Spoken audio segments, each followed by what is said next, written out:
तुम्हारा रोने का जी कर रहा है या नहीं? लेकिन जैसे आपने सुना मोमिन की निशानी ये है, मसाइब सुन के तो हिंदू रोता है, मसाइब सुन के तो ईसाई रोता है, मगर शिया हुसैन का नाम सुन के हुसैन के आशिक़ों, हुसैन की नन्ही बच्ची और जिसे रोना नहीं आता, अपनी नन्ही बच्चियों को याद कर लो। 3 साढ़े 3 बरस की बच्ची बाबा के बाद पुरसा दिया जाता है, मगर सकीना को किसी ने पुरसा नहीं दिया। सकीना बाबा के सर की तरफ देख के अजब नहीं, ये नोहा पढ़ रही होगी। जरा गौर से सुनना, सकीना का नोहा, सकीना बाबा के सर की तरफ देख रही होगी। बाबा जी, मेरे बाबा हुसैन, आज दुनिया मुरीद है बाबा। तर्जुमा सुनोगे? गोया सकीना कह रही है, बाबा सकीना अब दुनिया से और तंग आ गई है बाबा, अब सकीना दुनिया में रहना नहीं चाहती। 3 साढ़े 3 बरस की बच्ची पे इतने जुल्म हुए। पापा दफ्तर है जान दुनिया मुरीद है। अब ये दूसरा मिसरा सुनना, बेदरूने स्टॉप बाबा, खुशी नदीद बाबा, जब से आप गए न बाबा, मैंने खुशी का एक दिन नहीं देखा बाबा। जब करीब आया किसी ने तमाचा मारा, किसी ने तालियां बाबा। एक जालिम मेरी बालियां खींचने आया था, मैंने कहा ठहरो, मैं उतार के दे दिए, मगर जालिम ने मेरी बालियां बाबा कान रख लिया। आया सुनना, जिसे अभी तक रोना नहीं आया बाबा, एक जालिम ने मेरी पसलियों पे लात मारी बाबा, बाबा, बाबा।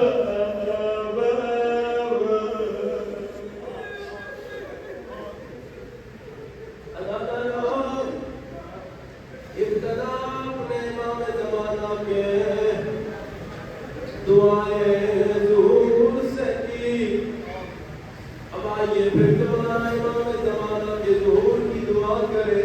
जितने लोग बैठे हुए हैं अपने हाथों को उठाइए, कोशिश करें हाथों को सर से बुलंद करें, नशा लाइए।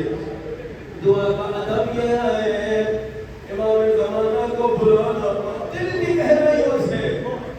जो नजफ से पैदल चले हैं यहाँ तक पहुँचे, मुझे नहीं मालूम किसने इमाम के ज़ुहूर की दुआ की, लेकिन उसे बुलाओ जो कई सदियों से अकेला रो रहा है। इमाम ज़माना को बुलाओ दिल की गहराइयों से। या साथ है मज़मा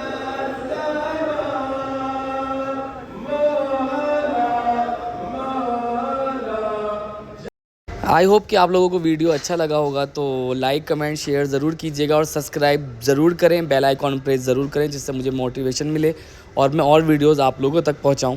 और बस दुआ गो रहिएगा और इंशाल्लाह कोशिश करिएगा कि हमारे हक़ में दुआ करें।